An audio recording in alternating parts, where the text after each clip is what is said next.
माझ्या नवीन ब्लॉगमध्ये माझ्या सर्व मैत्रिणींचं स्वागत आहे. आणि बरेच दिवसापासूनची जी इच्छा होती ती आज पूर्ण होणार आहे. तर आम्ही दोघंही, मी आणि दिलीप, पोचलेलो आहोत अक्कलकोटला. तर आता आम्ही हॉटेल शोधतोय कारण आम्हाला फ्रेश व्हायचं आहे. त्यानंतर आम्ही पुढे निघणार आहोत. तर चला पटकन आता रूम कुठे मिळते का बघतोय. हे भक्त निवास आहे, तर इथे आम्ही ट्राय करतोय आता आम्हाला रूम मिळते का फ्रेश होण्यासाठी. तर चला.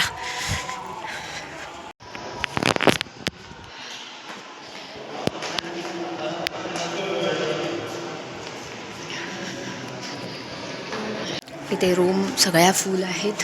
आम्हाला रूम नाही इथे मिळालेली कारण गर्दी आहे अक्कलकोटला. तर बघूया आता पुढे कुठे मिळते का रूम आम्हाला. आम्ही अजून फिरतोय पण आम्हाला रूम काही मिळत नाही आहे अजूनही.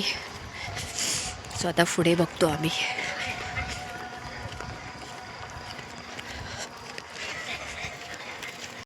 आम्हाला रूम भेटलेली आहे भक्त निवासमध्ये. एक छोटी रूम आहे दोघांपुरती, पण आम्हाला काय फक्त फ्रेश व्हायचं आहे आणि लगेच निघायचं आहे. त्यामुळे रूम आहे. बाहेर पाणी आहे, इथे गरम पाण्याची सिस्टीम आहे, ती बाहेर आहे. रूमच्या बाहेर नळ आहे, तिथे गरम पाणी वगैरे आपल्याला मिळतं. आपण तिथे बकेट घेऊन जायचं. तर इथे यायचं असेल तर आधी बुकिंग केलं तर उत्तम आहे, कारण आजही खूप गर्दी आहे अक्कलकोटमध्ये. तर आता आम्ही फ्रेश होणार आणि लवकर निघणार आहे. चला तर आता आम्ही दोघंही तयार झालेलो आहोत, फ्रेश झालेलो आहोत. आता आम्ही पहिल्यांदा स्वामींचं इथं दर्शन घेणार. नंतर आम्ही समाधी मठावर जाणार. तिथे जर आम्हाला अभिषेक करण्याची जर संधी मिळाली, योग आला तोही आम्हाला, तर तेही आम्ही करणार. आणि पुढे जर आम्हाला गाणगापूरला जायची आमची इच्छा आहे, पण बघूया कसं काय होतं आहे, कारण आम्हाला संध्याकाळी परत रिटर्न जायचं आहे. संध्याकाळी आमची ट्रेन आहे रात्रीची. तर आता इथे किती वेळ लागतो आहे त्याच्यावर आम्ही डिपेंड केलेला आहे पुढचा आमचा प्रवास. ठीक आहे, चला. आम्ही निघालेलो आहोत आता. बघूया, गर्दी तर दिसते आहे आम्हाला. ॲक्च्युली लोक भरपूर आहेत दर्शनाला आलेली. त्यामुळे बघूया आता दर्शन किती वेळात आमचं होतं आहे ते. फायनली आम्ही निघालेलो आहोत आता.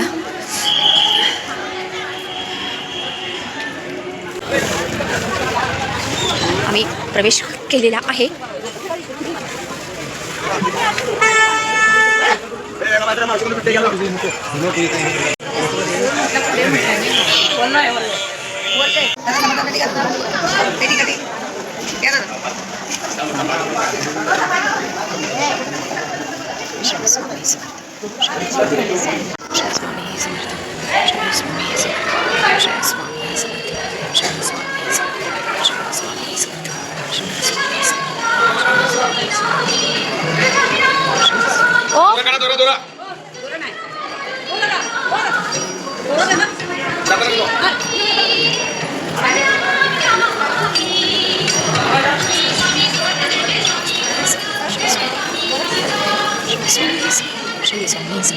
महाराज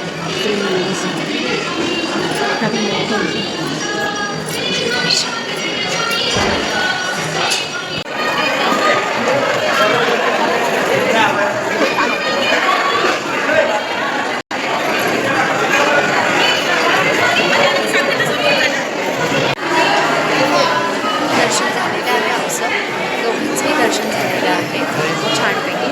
तर आता एक 10 मिनटं आम्ही इथे बसलेलं आहे. मग आम्ही समाधी मठावर निघणार आहोत. गर्दी आहे, बऱ्यापैकी गर्दी आहे, पण दर्शन पटकन मिळतं आहे आपल्याला.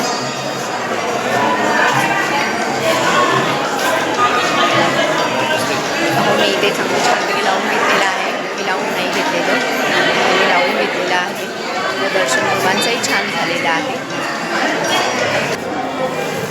आता आम्ही समाधी मठावर निघालेलो आहोत. समाधी मठावर जायचं, समाधी मठावर जाणार, पण आम्हाला तिथे अभिषेक करायचा आहे.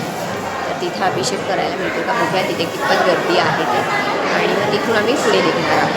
तर चला, आज आमच्या दोघांचाही उपवास आहे, त्यामुळे आम्हाला काही जर उपवासाचं काही मिळालं खायला तर ठीक आहे, नाहीतर आम्ही पुढच्या प्रवासाला लागणार. समाधी मठावर पोहोचलो आहोत. वटवृक्ष स्वामी समर्थांच्या मंदिरापासून 1 किलोमीटर आहे समाधी मठ. तर आता आम्ही पोहोचलेलो आहोत. आता आतमध्ये चप्पल इथेच काढूया ना.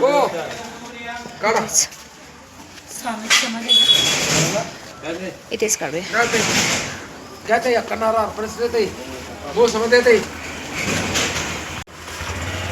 घेऊया ना, एक हे घ्यावं लागेल आपल्याला.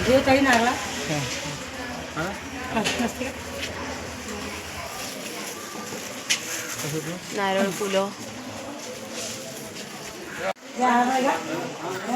एंट्री आहे.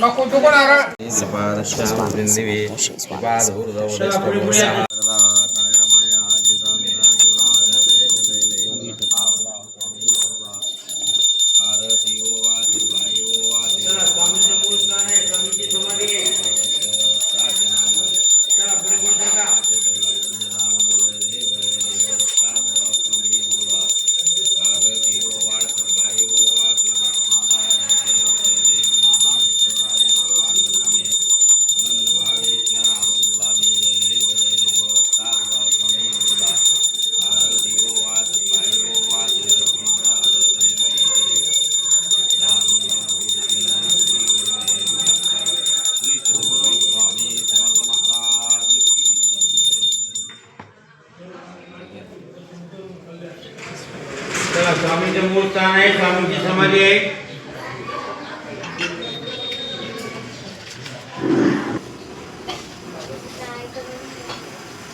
स्वामींचा अंगरखा, रुद्राक्ष माळा, रक्तचंदन, पादुका मिळण्यात, त्रिशूल, खड्ग, ओरिजिनल फोटो बघण्यास मिळेल.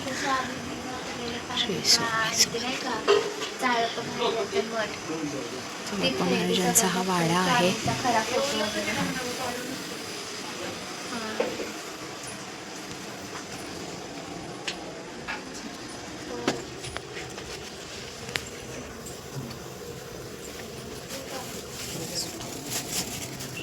फोटो घेऊ शकतो का?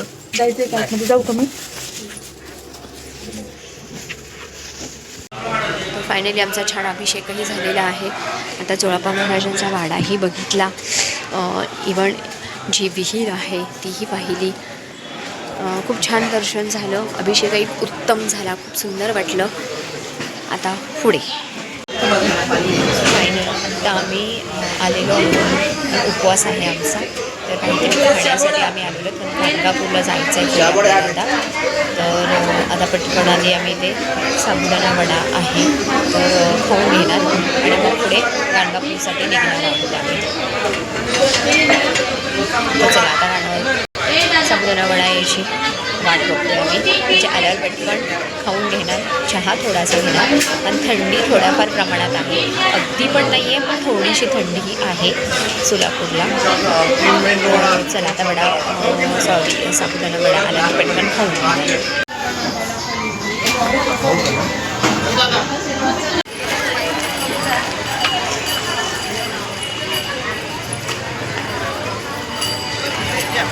दिलीप चहा घेत आहेत.